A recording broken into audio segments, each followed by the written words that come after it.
Nesse fim de semana termina o Campeonato Mundial de Fórmula 1 de 2019. Um campeonato que começou lá em meados de março, se arrasta por 8 meses, mas já tem um campeão definido, ou melhor, um hexacampeão. Nenhuma surpresa, Lewis Hamilton, esse já era praticamente uma carta marcada. Em segundo, também pouquíssima surpresa, Valtteri Bottas, que sublinha, reafirma a superioridade da equipe Mercedes. Pode não ter vencido a última corrida, mas o fato é que foi o carro mais consistente, tanto que seus pilotos juntos ganharam 14 corridas. Deixaram 3 vitórias para a Red Bull e 3 para a Ferrari. A gente não pode deixar de citar a colisão entre os dois pilotos da Ferrari lá em Interlagos, na última etapa, ou na etapa anterior, penúltima do ano.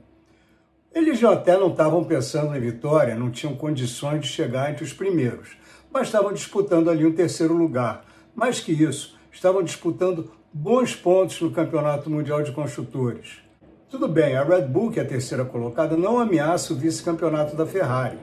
Então não teve maior consequência a batida entre Leclerc e Vettel em Interlagos, mas expôs a equipe a uma situação pelo menos vexatória. Passa a impressão que a direção esportiva, que a direção da Ferrari não consegue controlar seus dois pilotos.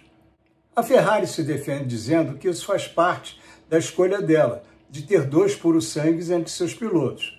Tudo bem, tá certo, não deixa de ter certa razão. Isso já aconteceu antes e já aconteceu por muitas vezes. Ayrton Senna, Alain Prost, Nelson Piquet, Nigel Mansell. Isso trouxe muitas dúvidas sobre o autocontrole, sobre a capacidade de manter a frieza por parte do Vettel. Ele é um tetracampeão, ele é um piloto de muito sucesso, um piloto de habilidade quase incontestável. Quando ele está na frente, quando ele tem o carro exatamente do jeito que ele quer, sim, aí ele é imbatível. Quando a situação não é ideal, aí já cabem certas restrições. Não foi a primeira vez que ele perdeu o controle dos nervos. Aliás, isso vem acontecendo com certa frequência nos últimos anos. Vamos ver como vai ser o comportamento desses dois em Abu Dhabi. Pelo que consta, já houve uma conversa entre Vettel, Leclerc e a cúpula da Ferrari. E foram estabelecidos limites. Mais do que limites, foram estabelecidas punições pesadas. Uma delas, pecuniária, vai atingir o bolso dos pilotos.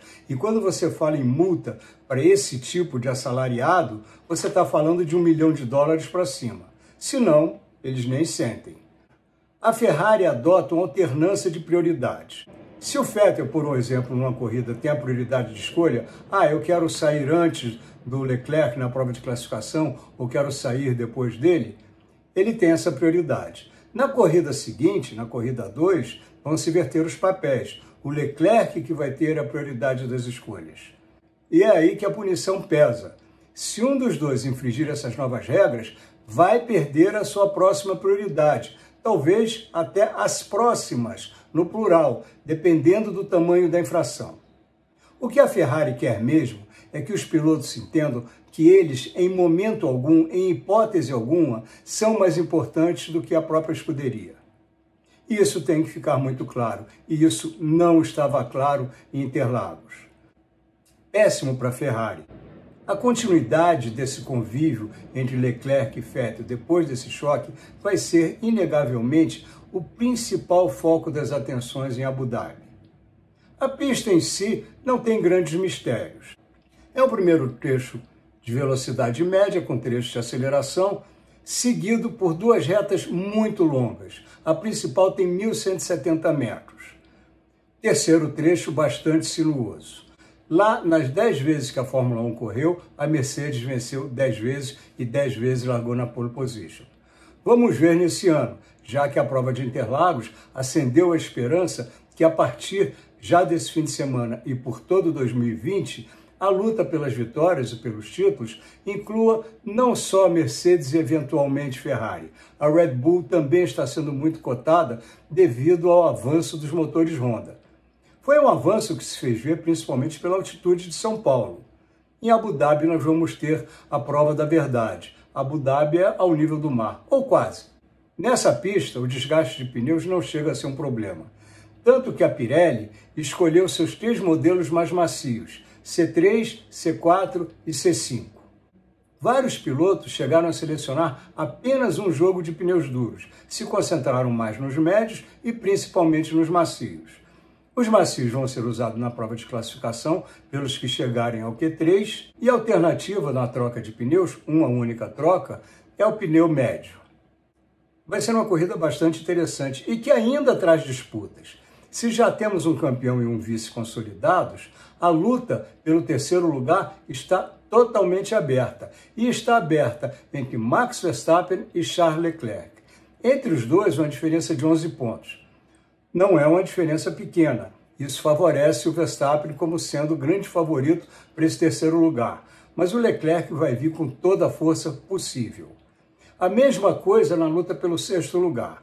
Em sexto aparece o Pierre Gasly com 95 pontos, mesmo número de pontos do Sainz, mas no critério de desempate, que é o melhor resultado, o Gasly leva vantagem para o segundo lugar que ele obteve em Interlagos. Só que até Interlagos, esse sexto lugar era do Alex Albon, mas como ele foi tirado da corrida nas voltas finais pelo toque com Lewis Hamilton, ele não pontuou. Com isso, ele ficou com a desvantagem significativa. Ele tem 84 pontos, 11 a menos do que o Gasly e o Sainz. 11 pontos a menos significa que ele vai ter que chegar pelo menos no quarto lugar. Não é uma tarefa das mais duras para um piloto da equipe como a Red Bull, mas a gente não pode esquecer que ele é o sexto piloto das três equipes grandes. À frente ele vai ter as duas Mercedes, as duas Ferraris e o Max Verstappen, que inegavelmente é mais rápido do que o Albon. Sim, o Albon é um piloto muito promissor, muito cerebral, muito frio, muito eficiente, mas ainda não tem condição de desafiar Max Verstappen no mano a mano. Também tem disputa no Mundial de Construtores, é pelo quinto lugar. A Renault com 91 pontos e a Toro Rosso com 83. 8 pontos não quer dizer muita coisa. Somando todo o potencial de cada equipe por fim de semana, você tem 25 pontos da vitória, mais um da volta mais rápida, fazendo 26, mais 18 do segundo, você chega a 44 pontos. Claro, nem Renault nem Toro Rosso vão preencher a cartela, mas isso mostra que 8 pontos nesse cenário não chega a ser uma diferença insuperável.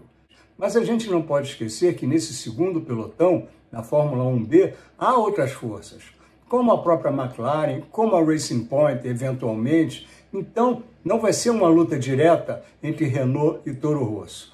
Vai ser bastante complicada a tarefa da Toro Rosso de tirar essa vantagem da Renault, ou da Renault de se manter à frente da Toro Rosso. Abu Dhabi vai ter também as duas últimas corridas das 24 que compuseram o calendário da Fórmula 2. Aí há interesse direto do brasileiro Sérgio Sete Câmara. Ele é o quarto colocado no momento. Precisa terminar o ano nessa posição para conseguir a superlicença, que vai lhe dar direito de correr na Fórmula 1. Sim, todos os assentos da Fórmula 1 já estão praticamente tomados. Só falta um lugar na Williams, que deve ficar com o Nicolas Latifi, o canadense que é praticamente certo como vice-campeão da Fórmula 2. Mas para o Sérgio negociar alguma vaga para 2021, ou até mesmo para preencher alguma vaga que apareça no decurso de 2020, é bom sempre ter a superlicença. O título já está definido a favor do holandês Nick de Vries, que não vai para a Fórmula 1, já se mudou para a Fórmula E. Ele tem 266 pontos. O segundo é o Latifi com 194, 10 a mais que o terceiro, o italiano Luca Ghiotto. Sérgio é o quarto colocado com 165 pontos, 6 a mais do que o inglês Jack Aitken, da equipe Campos. Aitken é um bom piloto, agressivo, eficiente, já faz parte da Renault. Mas a equipe pela qual ele corre, a Campos, é um pouco irregular. Às vezes dá a seu piloto um ótimo carro, às vezes nem tanto. Vai ser muito intensa a disputa entre esses dois. Quem vencer vai ter direito à superlicença e vai dar mais um passo em direção à Fórmula 1. Se você gostou, deixe seu like aqui embaixo e inscreva-se no canal. Eu volto na sexta-feira com a análise do primeiro dia de treinos.